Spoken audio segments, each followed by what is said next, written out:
What's up, everyone? Welcome to the Action Network podcast presented by BetMGM.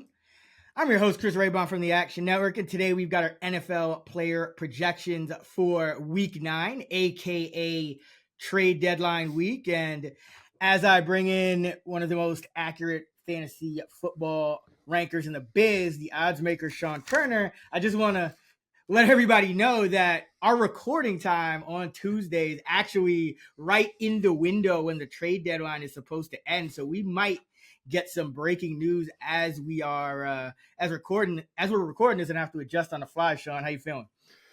Yeah, happy trade deadline day. Just curious, did you have any thoughts on the Monday Night Football game last night between the Lions and Raiders?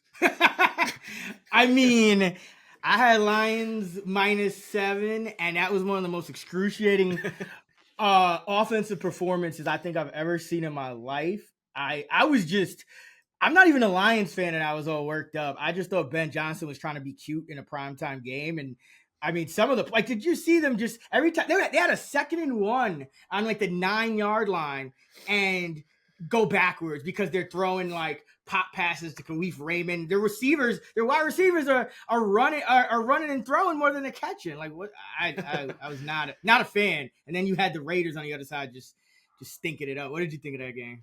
Oh, yeah. Well, I had the Max Crosby prop, so I loved it. I think he got the tackle on that trick play you're talking about. Oh, yeah. Oh, 6-yard loss for J-Mo. J-Mo, of course. Yeah, where his helmet went flying off. Yeah, that was Max Crosby. But yeah, that was a rough game. Who knows? Maybe Devontae Adams does get traded while we're recording. We're all waiting to see that. But yeah, I don't think he's too happy right now. Man, I mean, I don't like when receivers do it so publicly. I know he's frustrated, but I feel like you go from part of the solution. Like, obviously, he's getting open and Jimmy's missing him, but when you do that in front of a live TV audience and now everyone's going to be talking about it, I feel like you become just another part of the problem. So I don't think it was the best look for Devontae, but I mean, he's the least of the Raiders' worries right now. So yeah, can't knock it. But I mean, wow. I mean, just wow. Both offenses. I mean, that was just, whew. That was rough. That was a rough one. So hopefully this is going to be a really interesting week of football. I mean, we got a bunch of unknowns at quarterback. We got trades happening, and so there are going to be some defenses that are different. Be sure to remember that when if you use or rely heavily on defense versus position data in fantasy, start sit decisions and DFS. Just a lot of things to kind of be aware of. So we'll kind of talk through all of that as we go through each position here. So let's start it off. Quarterback, Week 9. Who you got in your top 5? Let's see. So I have Patrick Mahomes, Josh Allen, Jalen Hurts, Lamar Jackson, and I mean, Tua's right there, but I'm going to go Joe Burrow at number 5. Yeah, I have Burrow like a couple tenths ahead of Tua as well at 5. But yeah, Mahomes, Hurts, Jackson, Allen, Burrow for me. So same top 5. I think it's in 2 or 6. So pretty straightforward, I think, at the top of the quarterback ranks. But after you get past like 7 or 8, then all hell breaks loose. So this is going to be an interesting question right off the bat. Who are you high on? Well, yeah, I mean, first of all, there's going to be a ton of backups starting this week, it looks like. We're going to have like Jaron Hall, Brett Rippon, Tyson Bagent, maybe. It's just a disaster. So, having said that, I'm actually high on Zach Wilson. I don't think I've ever said that. But as of now, he's my QB 18, where the ECR has him QB 23. He's obviously not a guy we can trust in one quarterback normal fantasy football leagues, but in any 2 QB superflex leagues, or maybe DFS, he might be a solid play this week. He is starting to show signs of improvement, mainly just showing more chemistry with his best receiver in Garrett Wilson, who is obviously one of the best young wide receivers in the game. The two connected for a 7-catch, 100-yard game. Also had like a 22-yarder that was barely ruled incomplete, so could have had an even bigger game. Plus, Breece Hall seems much closer to 100% now, and he's clearly a weapon in the pass game. He caught a 50-yard touchdown pass from Wilson. And Wilson does have rushing upside if and when he ever chooses to tap into it. He has more than 25 rushing yards in 2 of the last 3 games. I do think they want him doing that a little bit more. And this is a great matchup for quarterbacks. The Chargers have allowed the most fantasy points to QBs on the season. Again, there's a ton of bad backups starting this week. 4 teams on bye. So Zach Wilson is like a mid-range QB2 for me this week. Oof, man. Is Zach Wilson like a new strain? Like, are you high in Zach Wilson, the quarterback, or are you just high on Zach Wilson, like another type of green Zach Wilson? What's that DMT, the Aaron Rodgers stuff you recall, ayahuasca shot? Yeah. Is that what I'm doing here? Well, where the hell do you have Zach Wilson ranked? Do you have like Jimmy G and Kenny Pickett over him and PJ Walker? Who do you have over Zach Wilson? Not Pickett. Not Pickett. You know me. I have Wilson 20th. So yeah, right. It's disgusting. Do you have Stafford starting? Like, where do you? No. I have Brett Rippon in. I have Brett Rippon, Jaron Hall, Daniel Jones for the Giants, Pickett for the Steelers, Clayton Tune for the Cardinals. Have Deshaun and PJ split for the Browns, Bagent for the Bears, Heineke and Ritter split. Like it's we don't even know who's starting half these games. That's what's crazy about it as we record this on Tuesday. So should be an interesting week, but yeah, I mean, if Zach Wilson's ever gonna continue this, modest streak of success, it is the Chargers defense is vulnerable, although they didn't look as vulnerable against Bagent and Brian Daboll. It's crazy. After Coach of the Year last year, I continue to think he's just kind of exposing himself. Is not that #smart. With some of the decisions he's made. Oh, that 4th down call in games, ridiculous. Yeah, bro. Like you gotta come on. Like everyone knew that field goal was just go for the win. Like there's a lot of bad coaching this year, I would say in general, but especially this last week. I just think that kind of sticks out as well. If they go for that convert, I actually cash my Zach Wilson prop of under 199 passing yards. But since they didn't, he ended up at 240 and I lost it. So I'm blaming Dable on that one. I mean, a wise guy named Sean Kerner once told me, don't really bet passing yardage props. Oh, I know. Like the least edge. The least edge of all the props. I know. They're excruciating, though. They're absolutely tilting. I concur. Don't bet on them. There are a couple times a year, I'll take like the rushing yard under for like a guy like 4.5 yards. Those normally hit, like if I bet 3 or 4 of those a year, I'll go like 3-1. But I had 2 under 4.5 yards and he snuck like a 6-yard scramble early on. So that was an uphill battle, but I do think those are the way to go. But yeah, passing yards, it's so fickle. It can come down to random plays that you can't project. So yeah, I do agree that a couple times a year I like to take a swing at those because they are fun, but in general, I try to stay away.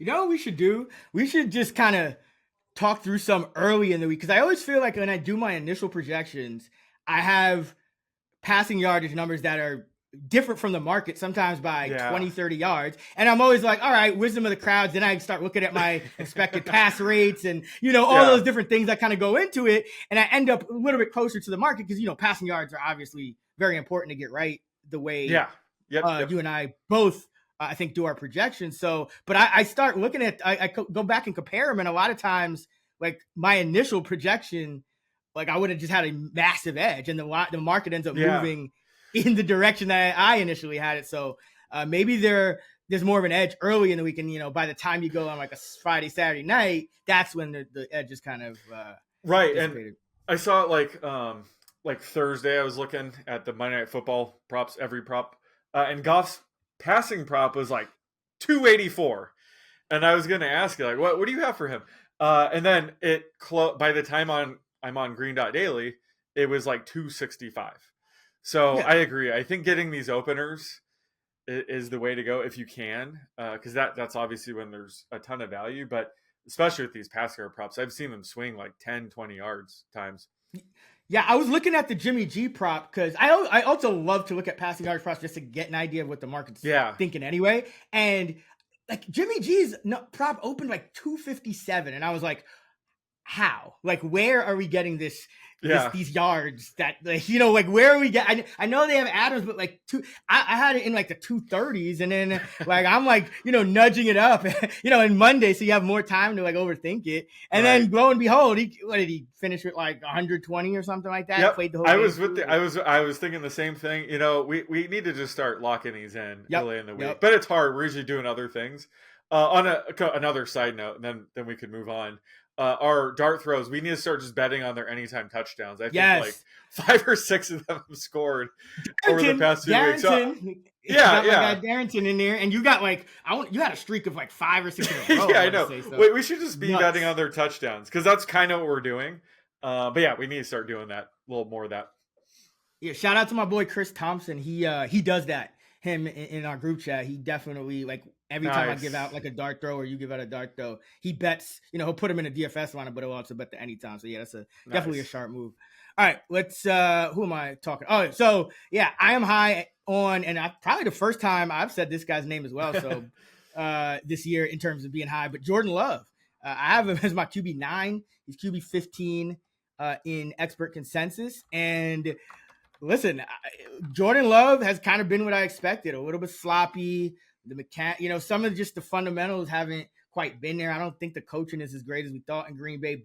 But this Rams defense, 26th in pass defense DVOA, giving up the 10th most fantasy points to the position. And, just because the Packers are actually favored for a change, they're liable to fall behind, even against Brett Rippon. Brett Rippon, I believe, it's like he's been competent at times as a starter, so I don't, and you have Sean McVay, so I don't think this Packers team is just gonna automatically run away with this game here against the Rams. I think it's gonna be a fairly close game, and so I do think Jordan Love is gonna have the opportunity to put up numbers. And obviously, really, I don't think game script matters at this point. I think they want to see him, throw the ball and get it downfield. So I'm not really worried about the game script. And I do think he's due for some regression in terms of his deep passing. He hasn't been very accurate with his ball placement, but his 35 deep passes, which are 20 yards or more past the line of scrimmage, that's third most in the league, but he's 18th in deep yardage, 23rd in deep touchdown passes, just one. And this Rams defense, 27th in explosive pass play rate allowed, just under 15%.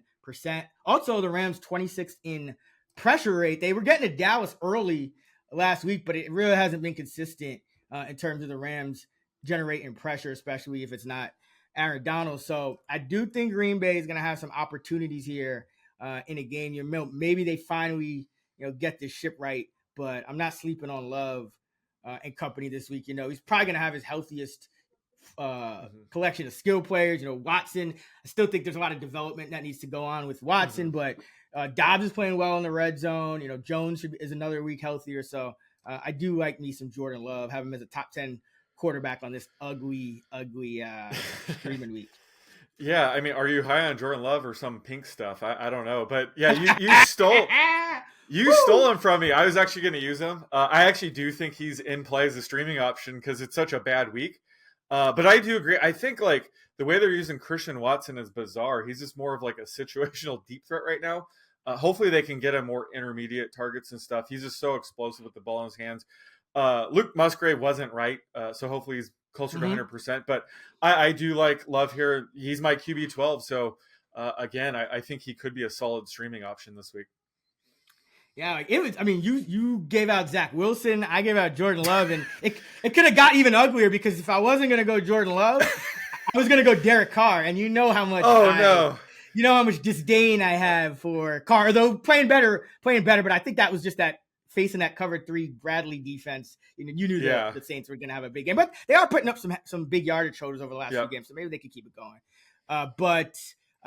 Love my QB 9, Carr my QB 10. Also, like Baker's my QB 14. He's 18th in consensus, and Baker is the QB 18 in fantasy points. But 6 quarterbacks ahead of him are either injured or on bye. So technically, Baker's the quarterback 12 on this slate. So another guy I think is in play as a streamer. Houston's somewhat of a pass funnel defense, 24th in pass defense DVOA.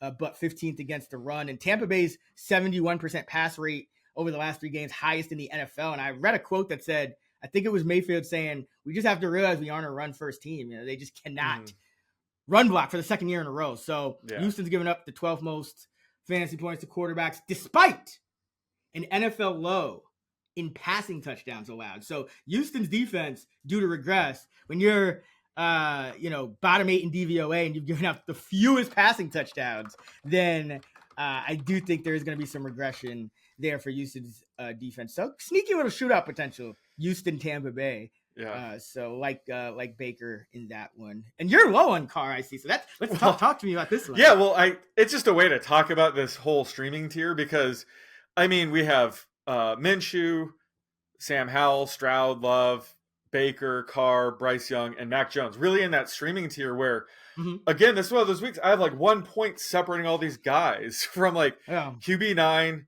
to QB 16. So Carr could end up being my QB 9, could end up being my QB 16, but right now he's QB 14. So that's why I'm just saying I'm low on him. I've been actually a few slots higher than ECR on him the past few games, and he's thrown 300 plus yards in 3 straight games. Has an easy matchup here against the Bears, so I'm not shocked that he's QB 10. But the Saints are, they're 7-point favorites. It might limit his ceiling somewhat if they do get a lead early through, rushing touchdowns and then lean on the run. He does have a lower floor in that scenario. So I just view him as a high-end QB2, but not a top 10 option quite yet. Plus, with Juwan Johnson back, Taysom Hill's running less routes and being involved more as a runner, which that situation, does hurt Carr, albeit a little bit, but that does make a difference in just a few rankings this week. So as of now, I have Carr as my QB 14, but again, this is a range where he could go up or down 2 or 3 slots just based on like a simple tweak. So just as of now, I have him low. And again, you already took the guy I'm way lower on. So I had to go with somebody, and it was Derek Carr. Yeah, I mean, just real quick, my thought on Carr is on such an ugly week, the Saints are tied for 5th in terms of their implied Vegas point total, about 24.5 points or so. And we know how much correlation there is just because of touchdowns. So it's just kind of, not going to overthink it at this point. I expect the Saints to score more than most teams on the slate. So I got Carr in as my QB 10 as well, but I am low on Geno Smith, and it's been ugly for him this year. I mean, my Seahawks to win the division bet is alive and well, so I'm feeling good about that. And they're making trades now. Got Leonard Williams from the Giants, so I'm feeling good about the Seahawks going forward. But Geno Smith is the fantasy QB 23 this year. He's only had one game, above 16 fantasy points. He's only had one top 10 finish, which was that game, and barely 9th. He was the QB 9. Quarterback 17 or below in 5 of his 7 games, 3 finishes outside the top 20 altogether. And now you're facing this Raven defense that is number 1 in pass defense DVOA, allowing the fewest points to fewest fantasy points, to opposing quarterbacks. And the Ravens have an NFL high 31 sacks. And Geno's lone game where he had a top 10 finish was also when he had a season low 1 sack. And that was that Detroit game where even that sack, he was just running around trying to waste time before the 2-minute warning so that they could punt the ball away and try to hold on to a 3-point lead, which they ended up not being able to do. But this just spells trouble for Geno. When you have defenses that can man up those talented Seattle wide receivers, that's when Geno tends to run into a little bit of trouble. So just a little prone to hold the ball and just not really taking too many chances, gets sacked a lot when there's pressure. So not really feeling Geno this week. I have him about 3 spots lower than consensus. Consensus QB 13, which I think that's just going off, I don't know what, 2022 numbers or something. Like I don't even know where we're getting QB 13, but not even because he only had one finish. He only had one startable week. Like so, it can't even be weeks 1 through 5. I don't know what's. I'm saying from last year. Everyone's remembering his hot start from last year. Yeah. Then he really regressed, and everyone's just still, awarding him for weeks 1 through 5. Well, You think you're low on him? I have him QB 19. So Woo! I was gonna take him, but you took him before. We should have a rule: whoever's actually lower on him gets him. Yeah, that would actually be ideal. But I think it does, like, we just got to get these outlines filled out. So No, I know. I'm just busting your balls. No, I agree. I'm low on him too, even on the bad week, which is crazy. Actually, I have him. I just because I've been doing updates with all this trade stuff. I actually have him to be 17. So yeah, he's 17. So I am 4 spots lower than him. But I'll probably get to your 19 at some point. Just got to drop him below future Hall of Famer Will Levis, and yes, good to go. Okay, you went 2-0 last week on props, by the way. I went 0-2, so you had a great week for you, and you are the book here for quarterbacks. Where are we going? Well, speaking of future Hall of Famer Will Levis, by the way, we need to make some side bets on those Hall of Fame predictions. Let's go with this prop. I'm gonna give out his passing yard prop against the Steelers, and I'm gonna set it at 203.5. I'm over. I'm going over. Ooh, okay. Yeah. So this is what Will Levis does. He throws the ball down the football field. The Steelers are one of the worst teams against deep passes. They just lost safety Minkah Fitzpatrick. You also have a short week to prepare, which I think benefits Levis because, you give a full week to prepare, and now you can really kind of break some tape down, and, there's not much to begin with, but he was, 141 yards on 8 deep pass attempts, 3 touchdowns. Hopkins was getting open, and Pittsburgh dead last in explosive pass play rate allowed on defense. So I think this is going to be, if the Titans, we think the Titans are probably going to ride Derrick Henry, which would make sense. Rookie quarterback making his first road start. But I think there's a chance for the Titans to catch the Steelers off guard, even if it's just with play action again. And that, the back end of that defense has really been where the issue is. So, Levis could get sacked a bunch, but I also think he could hit some deep balls. So yeah, going over. Yeah, this was my initial projection, but I just saw they posted props for Thursday Night Football, and they have it at 199.5. So maybe this is one of those ones you want to get on it. Yeah, early. Yeah. I just want to take the Titans straight, and forget there you go. Levis. Yeah, there's a chance, if he struggles, Malik Willis will come in, but I just don't see that. And if anything, Willis would come in I don't know, in a goal line package, sort of like Taysom Hill. So I don't really have him eating into Levis's passing production at all. I don't know how you're projecting that situation, but as far as I'm concerned, Levis is taking 98% of the dropbacks now. Yeah, this could be the start of. Quarterback evaluation is tough. I didn't see a ton with Levis. It's just kind of more of an unknown than anything. And then he was not even the clear backup in camp, so that was kind of confusing. But when I watched him against Atlanta, not a guy I want to fade. How many rookie quarterbacks do you know get a win as an underdog in their first start, throw 4 touchdowns, no picks? And people are saying, Hopkins got super open and made it easy. Well, we saw Devontae Adams get super open, and a quarterback that's been in the Super Bowl couldn't connect with him numerous times. If that's the case, he has DeAndre Hopkins at his disposal again this week. Why would that?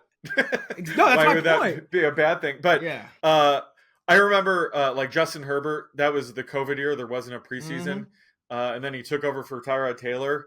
And we all knew he was good, obviously. But then we saw, I remember just watching, the first 2 drives and going, holy shit, he's already a top 10 quarterback.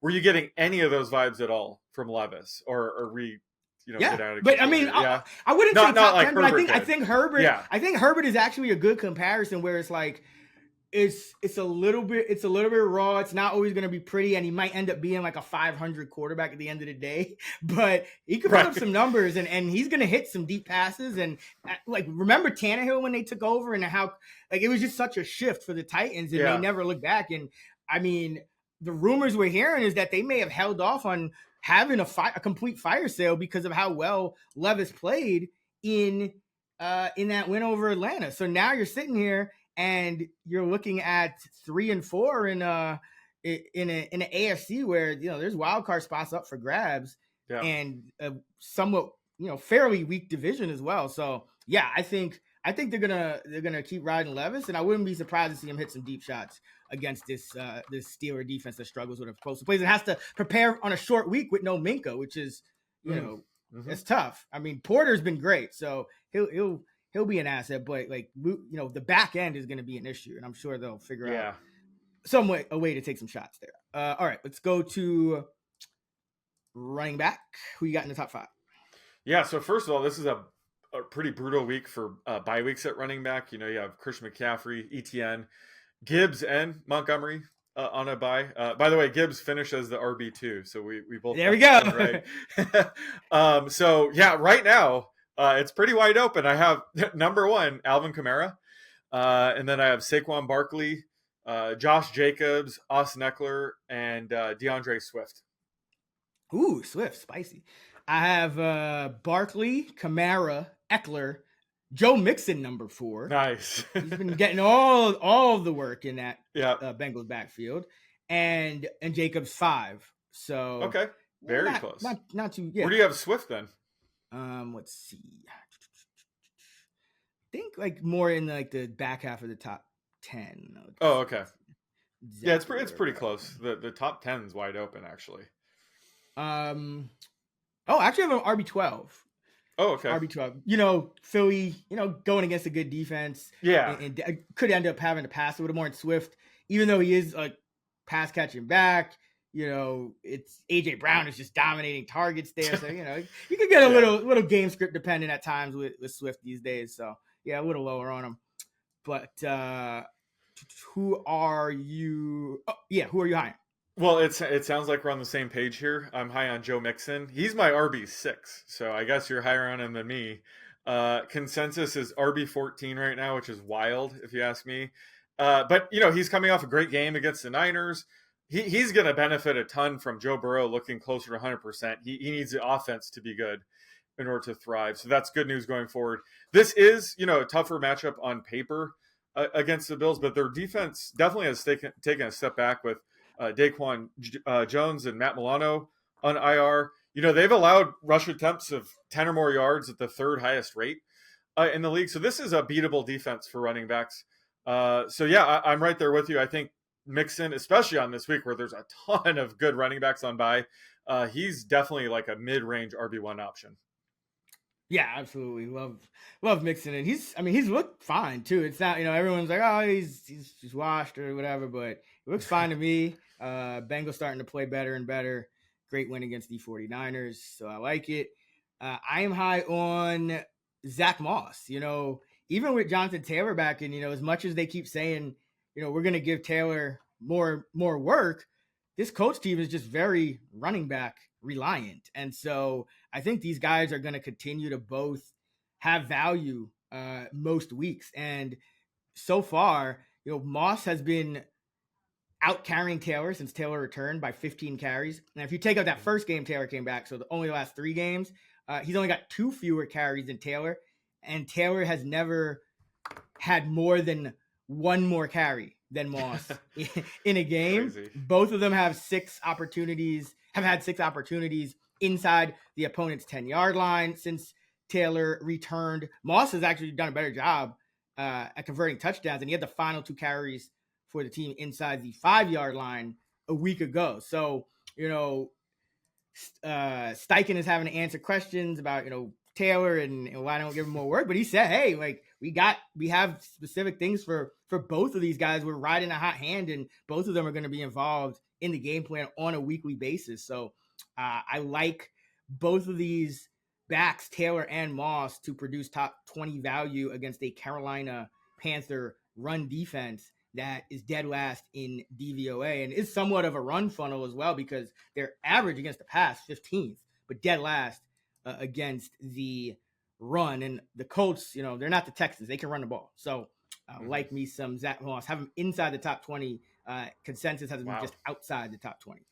Yeah, like last week he was barely able to practice, barely able to play, and he still commanded a timeshare with Taylor. You know who could use Zach Moss right now? The Vikings? The Bills. Oh, yes. I didn't even think of that. And they signed Fournette. They just signed Fournette. Yeah, I know, but that would be awkward. Trade him back. Get him back, man. Yeah, they goofed on that because even last year with Jeff Saturday, Zach Moss was balling out. So Yeah. it was it happens. But let's go to guys we are low on. Who you got? I'm low on Kenneth Walker. I have him as the RB15. You know, he's facing the Ravens this week. Last week, only ran the ball 8 times, but still managed to go for 66 yards because he's obviously very talented. I'm sure his calf injury had a lot to do with his limited touches. But he could be limited again this week. They also just might get Zach Charbonnet more involved going forward just to keep Walker fresh. Plus, might as well. Charbonnet's really, really talented. And this is a brutal matchup. The Ravens rank 5th in DVOA against the run. Also, this is a game where Seattle might be trailing. Walker doesn't see much 3rd down or 2-minute offensive work anyway. So this could be a bad trailing game script for him. As always, this is a reminder. If Zach Charbonnet is somehow available in your league, please go pick him up. There's not many running backs that are available that will become, like a borderline RB1 option if the starter were to go down. But he's one of them. So stop messing around the flavors of the week, the waiver wire, and just stash Charbonnet over like a wide receiver you'll never use like Odell Beckham or KJ Osborne. Just please make sure Charbonnet isn't available in your league. But just having said that, Walker is just more of a mid-range RB2 this week. He's a little bit tougher to trust. But again, if you have him, you're probably going to have to play him. Yeah, if you have Jameson Williams, it's easy drop. Oh, yeah, easy drop at this point. What'd you do? What were you doing? Draft him in anyway? Hey, not listening to us. But speaking of which, I drafted a lot of Alexander Madison, and that's who I'm low on this week because, my goodness, can this guy not find a hole to save his life? I mean, it's crazy because everything I predicted is coming through, except he's just not getting production. Like they're like irrationally committed to him, even though they have another option on the team. They went right back to giving Madison, starters workload over Cam Akers, even after Akers. Every time Akers plays, he looks like the better back. Both of their numbers aren't great, but he's also been somewhat unlucky because the Vikings have 18 passing touchdowns and 1 rushing touchdown. But now, this week, Minnesota's implied total is barely over 16 points. So there's not a lot of touchdowns to go around, period, without Kirk Cousins. You're going to start likely Jaron Hall, a rookie, and if maybe you have some Josh Dobbs mixed in, but that's not going to get you a ton of touchdowns either. And then Akers has been the better guy in scoring position since Akers arrived. Him and Madison have the same number of carries inside the 10, 2 apiece. And on the year, Madison has 8 carries for -1 yard inside the opponent's 10. Akers has been at least somewhat competent with 4 carries, 11 yards, and 2 touchdowns. So Atlanta, number 1 defense in EPA per rush allowed. This is not a defense you want to run against. I know some people are going to say, well, Cousins is injured. Vikings are just going to run it a ton. And they might, but we know Madison is not, volume is not enough, especially when he's getting just enough carries swiped by Akers and potentially some goal line work swiped by Akers. And the defense is going to be able to stack the box now. So, if the touchdown equity isn't there, I can't recommend, Madison as an RB2, but ECR does have him as running back 23. I have him as running back 32. So I am down and out at Madison, which means, hey, he'll probably have like 2 touchdowns and 100 yards. Yeah. But I just don't like this at all, despite, potentially an increase in team rushing rate for the Vikings sans Cousins. All right, let's go prop. Let's go Madison. Oh, Since boy. we're not even going to throw Akers in there. We're just going to go Madison. I'm going to set his rushing yardage prop at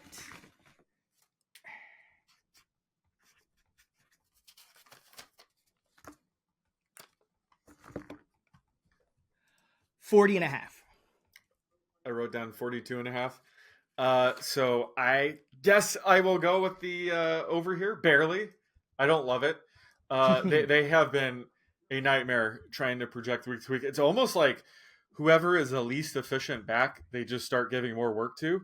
The only week where Cam Akers wasn't the more efficient back was against the Niners. So that was the game they gave him more work when Madison was looking okay. So yeah, I'm gonna go with that trend. Whoever's the least efficient back will get more work, and that's Madison again. So give me the over, but barely.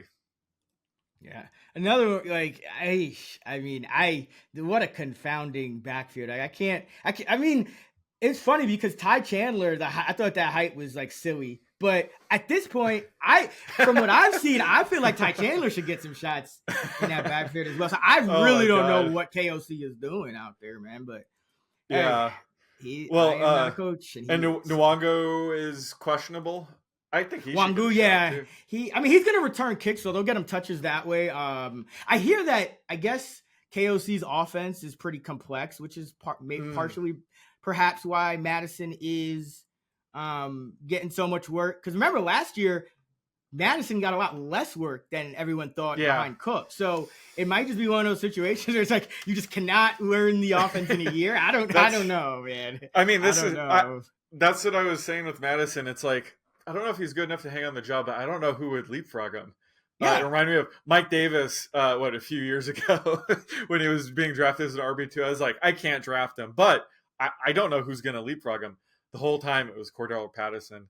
They don't have a guy like that. So Powell, play him at running back. Play Powell. Ooh, yeah, I could get behind that. Yeah. I would like to see some Wangu though. I mean, if he's got enough explosiveness to handle kicks, let the kid touch some the rock on offense. But Definitely I mean, he's still getting. He has to be healthy. Yeah, exactly. So you know what everyone loves, Sean, compliments, and compliments are guaranteed after making the leap to skincare with Caldera Lab. And I'm talking about how you look today and 20 years from now. The results are incredible in little time. Men's skincare and Caldera Lab are the perfect pair for you to look and feel your best. Super easy to add to your morning and nightly routine. Clear skin, less wrinkles, and signs of aging. Enough said. Caldera Lab Skincare. Join the other 100,000 men who trust Caldera Lab to show your best first impression this fall. Now, Caldera Lab knows the skincare world is heavily female-driven and has long been the wild, wild west for men. That's why they're making the solution simple with just 3 steps. 1, the clean slate, a face wash to start and end your day. 2, the base layer, which is a daily moisturizer to hydrate your skin. And 3 is the good, which is an eye serum that you can put on at night to help your skin look tighter and smoother. And just for our audience, we have an exclusive deal. Use code TAN at calderalab.com and get 20% off right now. That's 20% off with code TAN at calderalab.com. Make unforgettable first impressions with Caldera Lab. Wide receiver, Sean, who you got in your top 5 for week 9? Got Tyreek Hill, Jamar Chase, Stephon Diggs, AJ Brown, and CeeDee Lamb. Adam Thielen, this close to making it real spicy. This close. Oh yeah, he's been up there for me as well. A great bounce back season by him. I mean, another guy the Vikings maybe could possibly. So I guess Osborne's been playing really well too. So, but yeah, I got the same top 5. So who you high on? I'm high on George Pickens against the Titans. He's my wide receiver 20. ECR has him wide receiver 27. It probably doesn't matter, if I'm being honest, if Kenny Pickett or Mitch Trubisky starts for Pickens. Pickens is coming off a 1-catch, 22-yard game with a touchdown. Could have had an even better game if he just stayed in bounds on like a deep ball. I thought he got in. Again, it seems like every week he's making some amazing sideline grab. This one was ruled incomplete. But I think he should bounce back here. This is a great matchup. The Titans are a pass funnel defense. So I'm viewing him more as a mid-range wide receiver 2. Obviously, always has, good touchdown upside. And my other guy is Jonathan Mingo against the Colts. He's my wide receiver 46. ECR is still very low on him at wide receiver 63. Still not startable in, traditional 12-team leagues, but he definitely needs to be monitored and is certainly in play for DFS. I said before the season that, Mingo was a great fit for Bryce Young. They would probably need time to really get on the same page. So there was a chance that this could happen after their bye week, and surely that's what happened. He went 4 catches for 62 yards against the Texans. Again, Adam Thielen is still the clear number 1 target in this offense, but Mingo looks like the clear number 2 target now, with DJ Chark being, the low volume deep threat. Hayden Hurst has been almost completely phased out of the offense now. So that's why I'm way higher on Mingo. I just think he's going to be the number 2 target going forward. Only going to get better. Again, Bryce Young's playing style is a bit unique, so I thought that it would take some time for them to get on the same page, but it's here. So definitely someone to monitor in sort of that wide receiver 4 flex range. Yeah, and if we were doing the thing, whoever's higher or lower on him gets him. I am actually 1 spot higher than you at wide receiver 45. Damn, yep, 45. Nice. Totally agree. I think Thomas Brown taking over play calling duties has a lot to do with it. And I mean, before that Lions Raiders game, one of the biggest things I got worked up about this year was just the Panthers. I thought it was just boneheaded offseason decision making, and we already see Brown is in the controls for a week, and they're already kind of getting away from Miles Sanders, getting away from Hayden Hurst, and Thielen turned out to be good, but the batting average for a lot of those offseason moves isn't great for Carolina, and so I think they have every incentive to keep kind of feeding and pushing more of the offense toward Mingo, who, as far as the future goes, is even more important than Adam Thielen, you got to think, because, that's going to, you have your rookie quarterback on his rookie contract window, and you have a rookie wide receiver that he needs to grow with. So, I expect Mingo to keep ascending as well. I got a couple of rookies nice. as well that I am high on. The first is Demario Douglas, Pop Douglas, out there in New England, going against the fire-selling Washington Commanders. He is my wide receiver 37. He's 52 in ECR, and while New England is favored, the Washington defense, even with trading Young and Sweat, I think they're still somewhat of a pass funnel. They are top 6 in DVOA against the run, bottom 3 against the pass, giving up the second most yards per game to opposing wideouts, the second most fantasy points per game to opposing wideouts. And Douglas is coming off a game where he ran a season high 28 routes, season high 85% route participation rate. Kendrick Bourne, who is playing really well as their de facto number 1, out for the year. Parker, concussion, and he's been losing playing time anyway.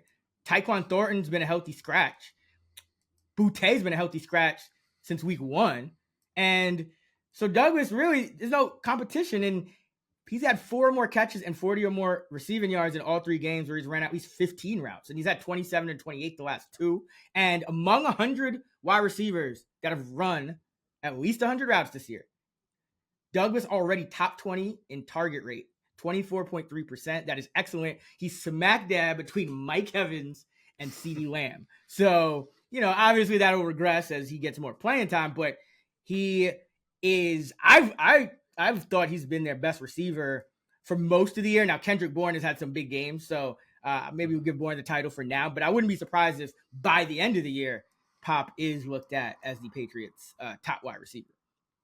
And on a similar note, this was something I was saying in the preseason. I think Tank Dell is Houston's top receiver now. Nico Collins has been showing out as well. But, I mean, Tank Dell got to be the second smoothest juker in the league after Tyreek Hill. He just has some beautiful moves with the ball in his hands. They're giving him multiple carries in each of the last 3 games. He's been targeted on 20% of his routes. So I have him inside my top 30 because he came back to a 92% route participation rate last week. And Robert Woods expected to miss another week. So Dell is going to continue to be on the field. And every healthy game after week 1 that Dell has played in, he's run more routes than Nico Collins as well. So, Nico's been playing great, but Dell certainly has the opportunity and the skills to start performing at just as high of a level. And Tampa Bay, top 10 in zone coverage rate, 88% of Dell's targets this year have come against zone coverage. No other Texan wide receiver more than 67% of their targets against zone. And to add to that, he's also get some cracks as a punt returner, and he does have the moves to take one to the house, and he's only fair caught 4 of his 12 punt returns. So he's not just out there to catch the ball. He's trying to make moves with it. So love me some Tank Dell. I think it's only a matter of time before these guys like, Mingo, Pop Douglas, Tank Dell, really start breaking out. Remember Amon-Ra a couple years ago where we kind of were on him and monitoring him. And then it was just like somewhere in the middle of the season, you just never look back. So all 3 of these guys, I think, are candidates. So you want to invest in these guys in anywhere possible, prop market. I think overs, for guys like this, I think that's the best time to take overs with these rookies who, their true baselines aren't necessarily established. So love me some Tank Dell and love me some Pop Douglas this week. All right, who you on? I'm actually low on a couple rookies. The first one, unfortunately, is Puka Nacua against the Packers. He's my wide receiver 27. ECR still probably using Matthew Stafford as the Rams quarterback, has him wide receiver 12. But I'm obviously assuming Stafford is out here, and we will have Brett Rippon under center. That's going to be just a massive blow to the Rams offense. We saw Rippon play in person. I was sweating. I had over 80.5 passing yards, and he was going to play the entire first half. Couldn't even do it. He is terrible. Cooper Kupp and Puka Nacua might actually help make Rippon look like a competent quarterback, but that won't help their fantasy value. It's still really tough to project Nacua for maybe more than 5 receptions. Plus, Rippon seemed much more willing to actually throw the ball to Tyler Higbee. So we just might see targets a bit more spread out in this offense, which is going to hurt both Kupp and Nacua. So I have Nacua more on the wide receiver 2-3 fringe as opposed to a low-end wide receiver 1 like usual. And unfortunately, the other rookie wide receiver I'm low on is Jordan Addison against the Falcons at wide receiver 41. ECR has him wide receiver 36. And he was my favorite rookie receiver heading into the season, and he's been incredible. Definitely been taking advantage of Justin Jefferson being out, obviously. But, if Kirk Cousins done for the year, that's just a massive blow to the Vikings offense. And Jaren Hall looks like he's going to start this week. They just got Josh Dobbs. I don't think it matters. I think either way, it's tough to project the Vikings passing offense for more than 210 yards this week. So that's just going to be a clear drop-off for Addison. Plus, he's going to get another hit when Justin Jefferson returns over the next few weeks. So might be a good time, I think, maybe to sell high on Addison because it can only go down from here. Love the talent, but this is a really bad situation. So he's just outside my top 40 this week. Oof, yeah. I'm almost, it feels like he's like a fade at your own risk these days. I mean, I know, right? I haven't projected for a quarter of, I do have him projected for under 210 passing yards, but I have Addison projected for a quarter of those yards. So right. I still have him inside my top 40. But it certainly is a downgrade from Cousins, who was playing really well this season. I am low on a couple of guys here. First is Devontae Smith.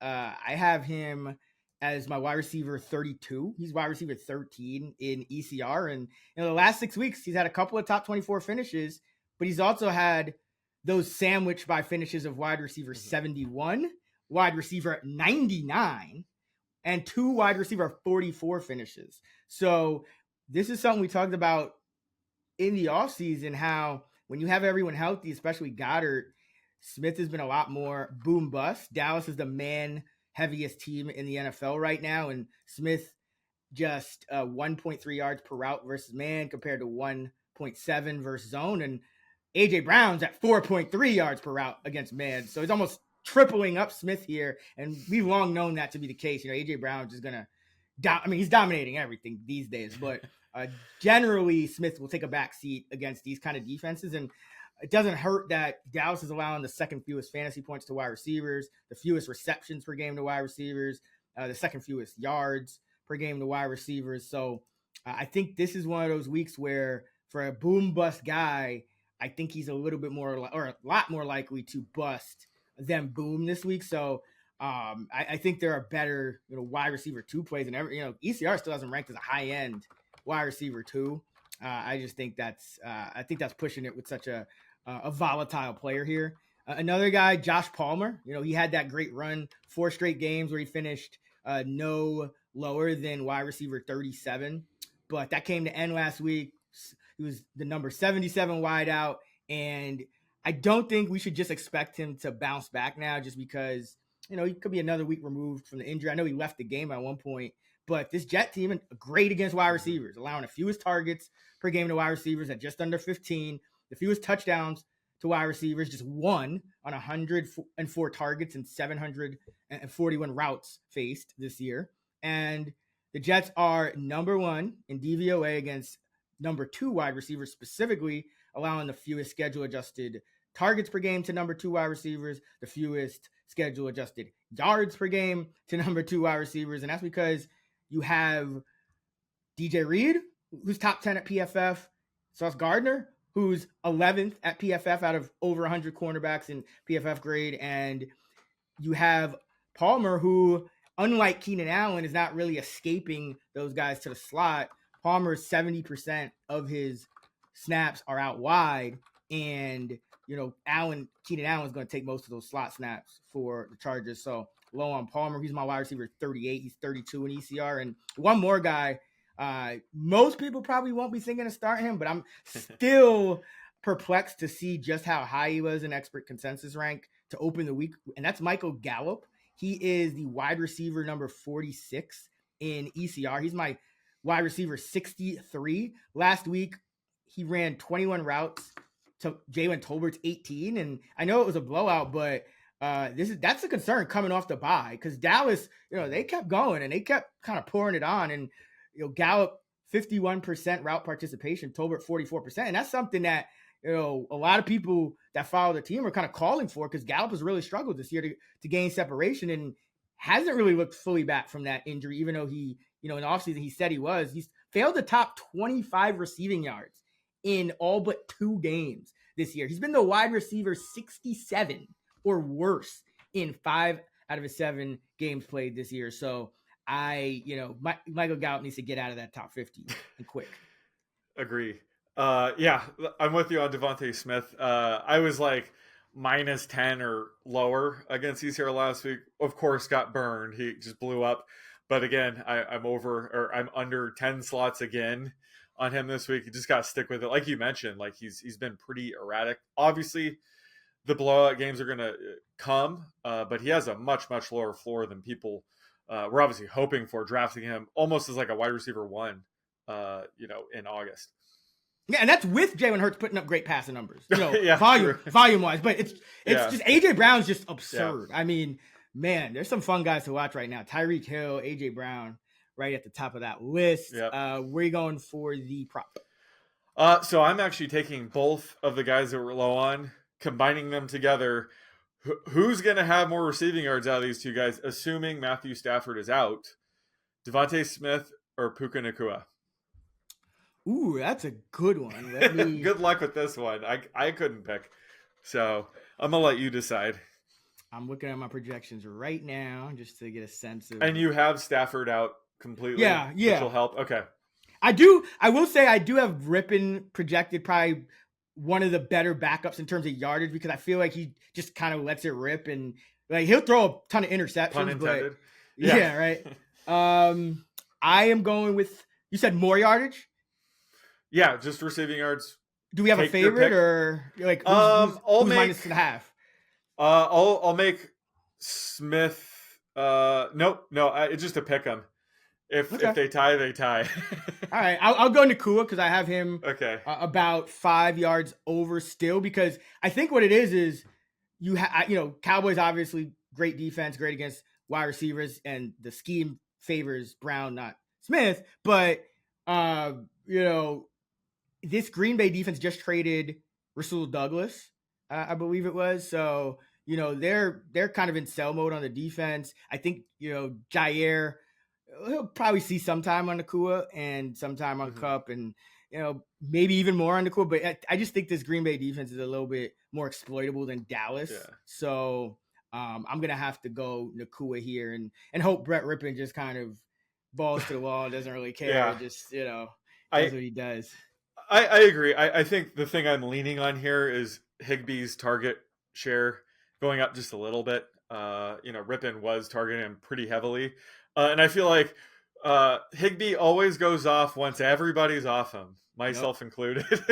And there's times where I remember like right as the season was about to start, I think we were both ranking him inside of our top 10, and then he busted. He's just impossible to project. So now that he's off everyone's radar, it would not shock me if all of a sudden he has a good game. But that's just the thing with like a backup quarterback coming in. It can just mess up the target distribution. It probably won't be the same. So it could be a little bit more spread out. So that's kind of where I'm going with this. So I'll take Devonta Smith here. I'm fine with that. All right. Let's go to tight ends, top 5. All right, let me pull that up real quick.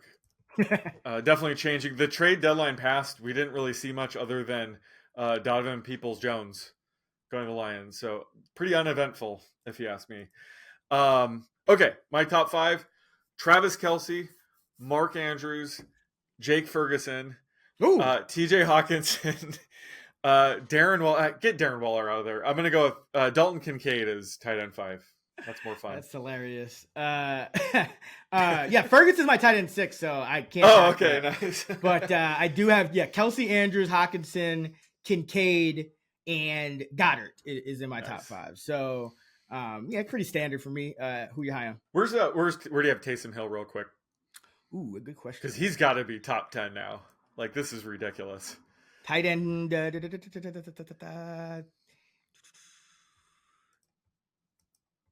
7. Yeah, okay. Yep. It's Taysom Hill season. Yes, sir. All right. So, if you can't tell, I'm high on Jake Ferguson. He's my tight end 3. I actually mentioned last week in my streamers piece, it was a historic week for streaming tight ends. I was saying there's 4 legit potential rest of season tight end ones available. I believe it was Taysom Hill, Dalton Kincaid, Jake Ferguson, McBride. and Trey McBride. Yeah. Great So, call on that. Yeah, so like they all had the reasons why you would add them in your specific league. I dubbed Ferguson as the best long-term investment. I think he had the best chances of being, tight end 1 for the rest of the season. I think they all do, actually. But assuming when Peyton Hendershot comes back, he's not going to eat into his role too much. He could absolutely be, Dalton Schultz, maybe even better the rest of the season. So last week he had a great, 4-catch, 47-yard touchdown game. Back-to-back games now of 85% or more, routes run rate. But his target rate has taken a pretty big hit. So assuming his target rate goes back up, probably not to what we saw earlier in the season, but just goes up, he has massive upside. And this is a good matchup. The Eagles ranked dead last in DVOA against tight ends. They've faced a very easy schedule, so they're more middle of the pack when you look at just raw fantasy points allowed. But whenever they've faced a competent tight end, they've given up pretty good scores. Logan Thomas went off for 6 catches, 44 yards, and a tutty last week against them. So right now I view Ferguson as a top 3 tight end this week. Yeah, I have. Speaking of Logan Thomas, I am high on Nice. Thomas. He is my tight end 9. He's tight end 11 in expert consensus. So I do have him as a top 10 option this week. New England 31st, so almost as bad as Philly in DVOA against tight ends. And Thomas has 40 plus yards and or a touchdown in all but 1 of his 7 games played this year. And Thomas, you talk about rest of season. So Thomas is tight end 7 in half PPR, tight end 8 in PPR, but Kittle's on bye, Laporte is on bye, Ingram's on bye. So Logan Thomas is a top 5 tight end on the week 9 slate at least. And, going forward, he's going to have a shot too to be one of those, top 10 rest of season tight ends, because it seems like Sam Howell is targeting him like he was, in that breakout season a few years ago when he was on Washington. I believe it was Alex Smith or Heineke, whoever it was at quarterback for the Commanders that year. Thomas broke out and he's having, he's right there week in, week out, putting up, similar reception numbers to Terry and Dotson and Samuel. So like the matchup and like the volume for Logan Thomas. Oh yeah, yeah, and this offense under Eric Bieniemy is way more pass heavy. They're starting the fire sale in their defense, so they're just going to be a very pass heavy team going forward. And he's technically playing the Travis Kelce role in Bieniemy's offense. So yeah, definitely think he's another one of those tight ends where they every year, just you can always add a tight end in season that ends up being like a top 10 tight end, and Logan Thomas is one of those guys. All right, who you on? Well, I was very high on Trey McBride last week. I am low on him this week. I guess I'm being a little bit nitpicky. I have him as my tight end 11. His ECR is tight end 8, but there's only so many guys to pick from. But he had that massive 10 catch, 95-yard touchdown game last week. And my comp for him entering the NFL was like a lesser version of Dallas Goedert, so it's been fitting to see him be held back by Zach Ertz for the first couple seasons. So as long as Zach Ertz is out, he has top 10 upside. However, this week, this is a brutal matchup against the Browns just in general, but they rank second in DVOA against tight ends. And we don't really know who's going to be the quarterback this week. If it's Clayton Tune, I think that's going to hurt McBride. He might drop outside of my top 12. If Kyler Murray ends up making his season debut, maybe he ends up back in my top 10. So there's some uncertainty there. But going forward, just have to wonder if and when Zach Ertz does return, if that's going to eat into his role at all. I think at this point, they just have to use McBride as the lead tight end.